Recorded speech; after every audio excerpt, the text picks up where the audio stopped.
பங்கெடுக்க வேண்டும். இதை இதற்கு முன்னால் நடந்த ஏராளமான வகுப்புகளில் இதை பற்றி பேசப்பட்டிருக்கிறது. பெண்களுக்கு போகலாம், ஆனாலும் ஒரு முறை இருக்கிறது.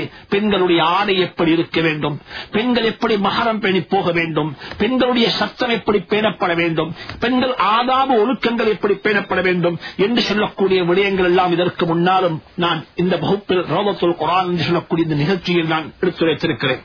அப்படிப்பட்ட பெண்கள் அரச, அதாவது பட்டணத்தினுடைய பெண்கள் அந்த அமைச்சருடைய மனைவியினுடைய அழைப்பை ஏற்று அவர்கள் போயிருக்கிறார்கள். அங்கே போனதும் சுப்ஹானல்லாஹ், அங்கே ஆச்சரியமான ஏற்பாடுகள் செய்யப்பட்டிருக்கிறது. ஒவ்வொருடைய கையிலும் ஒரு பணத்தையும் கொடுத்தால், ஒரு கத்தியையும் கொடுத்தால். கத்தி கொடுக்கப்பட்டிருக்கிறது, நீங்களாக வெட்டி சாப்பிட்டுக் கொள்ளுங்கள். ஒரு அப்பல் பழம் கையில கொடுக்கப்பட்டு உதாரணமாக வைத்துக் கொள்ளுங்கள். ஒரு பழத்தை கையில கொடுத்து ஒரு கத்தியையும் கையில கொடுத்திருக்கிறாள். அங்கே சாப்பாட்டுக்கான ஏராளமான பொருட்கள் வைக்கப்பட்டிருக்கிறது. சாப்பிடுவதற்கான பெரிய ஏற்பாடுகள் செய்யப்பட்டிருக்கிறது. ஒரு பழத்தை சாப்பிடுவதாக இருந்தால் கடித்து சாப்பிட முடியாது. அந்த கையில் இருக்கக்கூடிய கத்தியினால் வெட்டித்தான் சாப்பிட வேண்டும். ஒவ்வொருவருடைய கையிலும் கூர்மையான ஒரு கத்தியை கொடுத்து, அங்கே பெண்களுடைய கையிலே கத்தியும் இருக்கிறது, பெண்களுடைய கையிலே பழமும் இருக்கிறது. இந்த அமைச்சருடைய மனைவியினுடைய கையிலும் கத்தி இருக்கிறது. அனைவரும் பார்த்துக் கொண்டிருக்கிறார்கள். எப்பொழுது அரசனுடைய மனைவி இதை வெட்டுகிறாள், அவள் வெட்டினால் நாங்களும் வெட்டலாமே என்று சொல்லக்கூடிய பார்வையில் ஒவ்வொருவரும் அரசனுடைய மனைவியினுடைய முகத்தை பார்த்துக் கொண்டிருக்கும் பொழுது அந்த பெண் சுப்ஹானல்லாஹ் ஒரு அழைப்பு விடுக்கிறாள், ஒரு சத்தத்தை போடுகிறாள். வகாலத், அவள் சொல்லுகிறாள், யூசுப் அலைஹிஸ்ஸலாத்து வஸ்ஸலாம் அவர்களை கூப்பிடுகிறாள். ஏ யூசுஃபே, வெளியே வாருங்கள். ஏ யூசுஃபே, உள்ளே இருக்கக்கூடிய யூசுஃபை கூப்பிடுகிறாள். உள்ளே இருக்கக்கூடிய யூசுஃபை அந்த பெண் வெளியே கூப்பிடுகிறாள். அப்பொழுது யூசுப் அலைஹிஸ்ஸலாத்து வஸ்ஸலாம் தன்னுடைய எந்த வீட்டுக்கு இருக்கிறார்களோ அந்த வீட்டினுடைய எஜமாட்டி, அந்த வீட்டினுடைய தலைவியினுடைய அழைப்பை ஏற்று அவர்கள் வெளியே வருகிறார்கள்.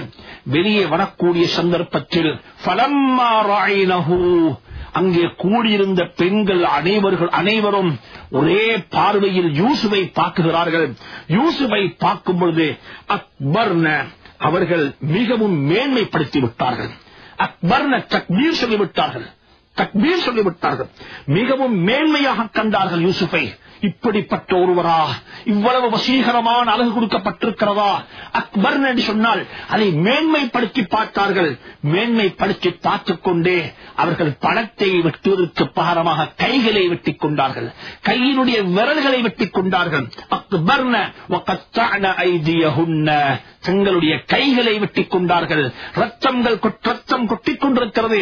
அவர்கள் சொல்லுகிறார்கள், வகுல்ன ஹாஷ லில்லாஹி மா ஹாதா பஷரா, அவர்கள் சொன்னார்கள், அல்லாஹ் தூய்மையானவன், இறைவன் தூய்மையானவன், மா ஹாதா பஷரா, இவர் ஒரு மனிதராக இருக்க முடியாது. இந்த யூசுப் என்று சொல்லக்கூடியவர் ஒரு மனிதனாக இருக்க முடியாது. இன் ஹாதா இல்லா மலக்குன் கரீம், இவர் ஒரு சங்கையான மலக்காகத்தான் இருக்க வேண்டும். அப்படிப்பட்ட அழகு யூசுஃபுக்கு கொடுக்கப்பட்டிருந்தது. அந்த யூசுஃபினுடைய அழகில் மயங்கி, அந்த யூசுஃபினுடைய அழகை கண்டு மதிமயங்கின அந்த பெண்கள் தன்னுடைய கையை வெட்டிக் கொண்டார்கள். யூசுஃபை பார்த்து சொன்னார்கள், மா ஹாதா பஷரா, இவர் ஒரு மலக்காகத்தான், மனிதனாக இருக்க முடியாது, இவர் மலக்காகத்தான் இருக்க வேண்டும் என்று சொல்லி ஹஜ்ரத் யூசுப் அலைஹிஸ்ஸலாத்து வஸ்ஸலாம் அவர்களை பார்த்து சொன்னார்கள். இந்த இடத்தில் அன்புக்குரிய சகோதரர்களே, இதைத்தான் அவள் செய்தாள். ஆனால் இங்கே விருந்து கொடுக்கப்பட்டது. விருந்துக்கு வந்த பெண்களுக்கு கத்தியும் கொடுக்கப்பட்டது, பழமும் கையில கொடுக்கப்பட்டது. யூசுப் அலைஹிஸ்ஸலாம் வீட்டுக்குள்ளே இருக்கிறார்கள். அன்புக்குரிய சகோதரர்களே, இந்த இடத்தில் ஒரு விஷயத்தை ஞாபகப்படுத்த விரும்புகிறேன். எந்த யூசுவின் மூலமாக தன்னுடைய மனைவி எந்த யூசுவின் மூலமாக வழிகட்டு போனாலோ அந்த யூசுஃபை இன்னமும் தான் அந்த அரசன் வீட்டுக்குள்ளே வாழ வைத்திருக்கிறான் என்பதையும் அல்லாஹ் இங்கே சொல்லாமல் சொல்லி காட்டுகிறான்.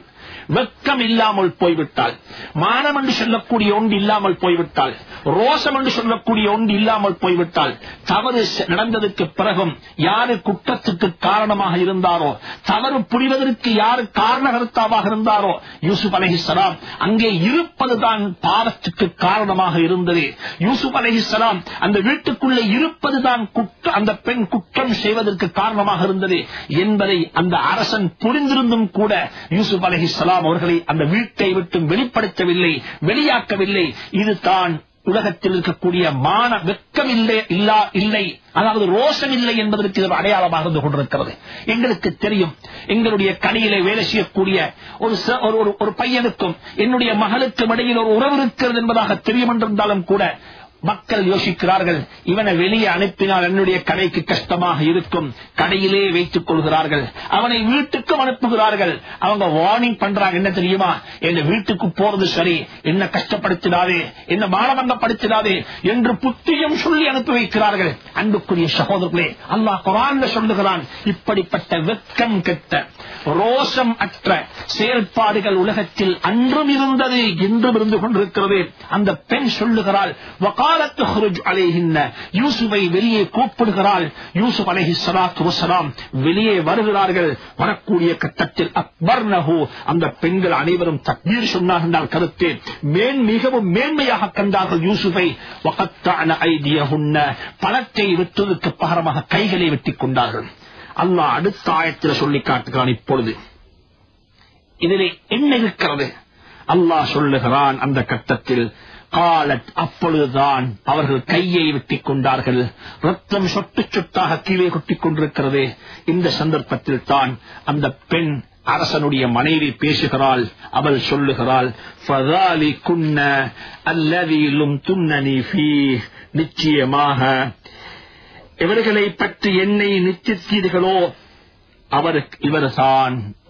யாருடைய விடயத்தில் என்னை பற்றி கீபத்து பேசினீர்களோ, யாருடைய விடயத்தில் என்னை பற்றி நீங்கள் புறம் பேசினீர்களோ, யாருடைய விடயத்தில் நான் நடந்து கொண்டது தவறென்பதாக சொல்லி என்னை பகிரங்கமான வழிகேட்டில் இருக்கிறீர்கள் என்று சொல்லி என்னை பற்றி பேசிக் கொண்டீர்களோ, அதே யூசுப் தான் இவர் என்று சொல்லி அந்த பெண்களுக்கு முன்னால் தன்னுடைய உண்மையை வெளிப்படுத்தினால் அந்த பெண் சொல்லுகிறாள், யாருடைய விடயத்தில் நீங்கள் என்னை நிச்சயித்தீர்களோ, என்னை பழித்தீர்களோ, என்னை அற்பமாக பார்த்தீர்களோ, என்னை குறை கூறினீர்களோ, அந்த யூசுப் தான் இவர் என்று சொல்லி அந்த பெண் தன்னை சுத்தப்படுத்திக் கொள்கிறாள்.